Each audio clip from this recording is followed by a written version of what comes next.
Blueprint of a failure. This is the technical autopsy of the 2018 Husky Superior refinery disaster. What makes this incident so important is that it was not one random explosion or one bad decision in isolation. It was a layered systems failure. Mechanical weakness, weak shutdown safeguards, missing process knowledge, and poor emergency readiness all lined up at the wrong time. In this breakdown, we are not just asking what exploded, we are asking why the plant was vulnerable in the first place and how a shutdown operation turned into a refinery-wide catastrophe. 10:00 a.m. CST, the ignition.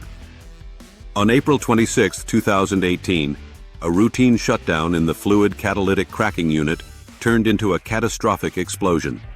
The blast injured 36 workers, released about 39,000 pounds of flammable vapor, and eventually led to roughly 17,000 barrels of boiling asphalt igniting.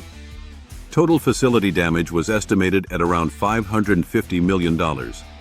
This was not a small upset. It was a full-blown industrial disaster, and it started during a transient operating state, one of the most dangerous conditions in any process plant. The 150-foot margin between disaster and catastrophe. This slide shows just how close this event came to becoming even worse. The explosion debris punctured asphalt tank 101 about 200 feet away. But the refinery's hydrofluoric acid tank was only about 150 feet from the blast zone. That matters because hydrofluoric acid is extremely toxic, and a major release could have created a mass casualty event well beyond the refinery fence line. The evacuation of Superior residents and the shelter-in-place order in Duluth were driven not just by what happened, but by how terrifyingly close the refinery came to something even more lethal. The vulnerability of transient operations. Normal steady-state operation is relatively predictable. Pressures are balanced, process hazards are better understood, and systems are heavily monitored. Shutdowns and startups are different beasts entirely. During transient operations, pressure relationships change, flow paths shift, and air and hydrocarbons can end up in connected equipment at the same time. That is exactly what happened here. At about 5:30 in the morning, workers began shutting down the FCC unit for a turnaround, and from that moment on, the plant entered a state where flawless separation between oxygen-rich and hydrocarbon-rich systems became absolutely critical. The critical role of slide valves in FCC unit shutdown. In this FCC unit, the reactor held flammable hydrocarbons, while the regenerator contained air. Between them sat the catalyst slide valves, which were supposed to act as physical barriers while also controlling the movement of catalyst. The shutdown procedure depended heavily on those valves to stop catalyst circulation and isolate the reactor from the oxygen-rich regenerator. That was a huge assumption. When a shutdown depends on a single piece of mechanical equipment to preserve separation between fuel and oxygen, that equipment is no longer just a control device.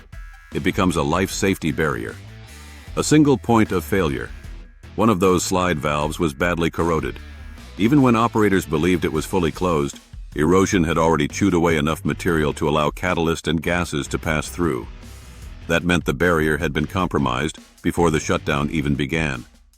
Because pressure balances were not maintained, and no steam barrier was being used as a backup, air from the regenerator was able to move backward through the damaged valve into the reactor, and then downstream into the gas concentration unit. That is the key inversion in this incident. Oxygen went where hydrocarbons were supposed to dominate. The chain reaction. Once that barrier failed, the rest of the event unfolded like grim clockwork. First, the corroded slide valve failed as a shutdown barrier. Second, air and hydrocarbons mixed in the gas concentration unit. Third, that explosive mixture found an ignition source. Fourth, 2 vessels failed by brittle fracture and threw deadly shrapnel across the refinery. Fifth, that debris punctured asphalt tank 101. And sixth, air entering the damaged tank reacted with pyrophoric material inside, creating the ignition source for the spilled asphalt. This was not one explosion. It was an engineered cascade. The physics of shrapnel, brittle fracture. The primary absorber and sponge absorber did not fail like modern pressure vessels are expected to fail. Instead of tearing open in a more ductile way and relieving pressure, they shattered through brittle fracture. That happened because they were built from older steel that was more vulnerable under extreme conditions. When those vessels burst, they launched over 100 pieces of high-velocity metal across the refinery. That debris field directly created the second phase of the disaster. The metal did not just damage equipment, it transformed a unit explosion into a refinery-wide emergency. The asphalt spill and the pyrophoric spark. When shrapnel struck the upper section of Tank 101, about 17,000 barrels of hot asphalt were released. But the hot asphalt alone was not the whole ignition story. As air entered the punctured tank, it contacted pyrophoric material inside the tank. Pyrophoric material can ignite spontaneously when exposed to air, and that appears to have provided the ignition source. So the tank became a second hazard generator. To make matters worse, the emergency response team was already stretched thin by the FCC unit damage, injured workers, and uncertainty about how to control a huge hot asphalt spill. The pathology of a disaster. This incident can be organized into three major pillars of failure. First, there were mechanical and safeguard failures, especially during transient operation and under brittle fracture conditions. Second, there were knowledge and system failures, including missing process knowledge, weak process safety management, and poor use of industry guidance. Third, there were mitigation failures, especially in emergency preparedness and response. That structure matters because it shows this event was not just a maintenance story and not just a human error story. It was a full systems pathology. Defeating the defenses. This is essentially the Swiss cheese model in refinery form. The first layer, engineering, was weak because the steam barrier was missing and the slide valve was corroded. The second layer, procedures, was weak because shutdown instructions were vague and did not define safe operating limits clearly enough. The third layer, hazard analysis, failed because the process hazard analysis team did not adequately evaluate shutdown risks. The fourth layer, training, failed because operators were not prepared for abnormal FCC situations. The accident trajectory passed straight through every one of those holes. Pillar 1. The illusion of the slide valve. Husky treated the catalyst slide valves as if they were the ultimate safety barrier. That was a dangerous illusion.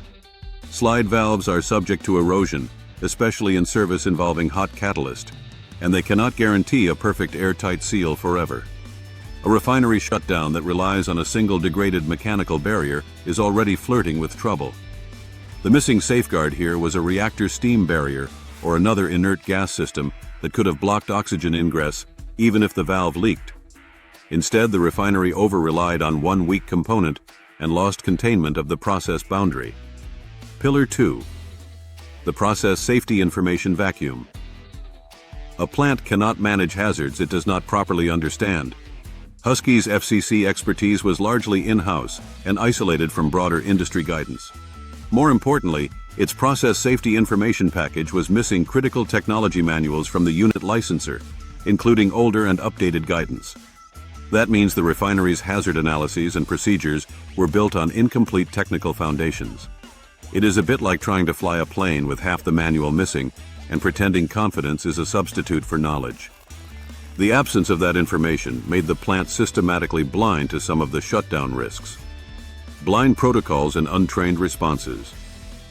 The process hazard analysis teams never specifically evaluated the hazards introduced by the updated FCC shutdown procedure.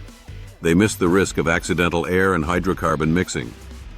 On top of that, operator training was thin. Procedures did not clearly spell out the consequences of deviation, and the training materials left out major FCC safety concepts, relying too much on shadowing and experience transfer. So when operators entered a volatile transient operation, they were not stepping into a well-defined safety envelope. They were stepping into a process they were expected to handle mostly by habit. Echoes of Torrance. Failing to learn. This slide compares Husky Superior in 2018 to the Torrance refinery near miss in 2015. In Torrance, hydrocarbons leaked backward into an air-filled regenerator. At Superior, the opposite happened. Air leaked forward into a hydrocarbon-filled reactor system. The direction was different, but the root lesson was similar. Transient FCC operations can create explosive mixtures if safeguards fail. Both incidents also involved debris landing dangerously close to hydrofluoric acid equipment. The painful truth is that the industry had already been handed a warning shot, and Husky still failed to institutionalize the lesson. Pillar 3. Flawed mitigation and firefight paralysis. When the asphalt ignited, the emergency response system struggled under the weight of competing priorities and weak information. The safety data sheet for the asphalt did not include critical flammability limits or auto-ignition information. That is a big deal, because emergency teams need usable data fast, not paperwork that shrugs its shoulders. On top of that, the fire team was not adequately trained for handling a liquid stored above its flashpoint on this scale. They lacked the tactical knowledge needed to cool the material, reduce vapor formation, and suppress a massive hot asphalt fire effectively. Re-engineering the defenses. The corrective actions here are wonderfully unglamorous, which is how real safety usually works. First, install redundant safeguards like reactor steam barriers or inert gas systems to maintain positive pressure boundaries during shutdowns.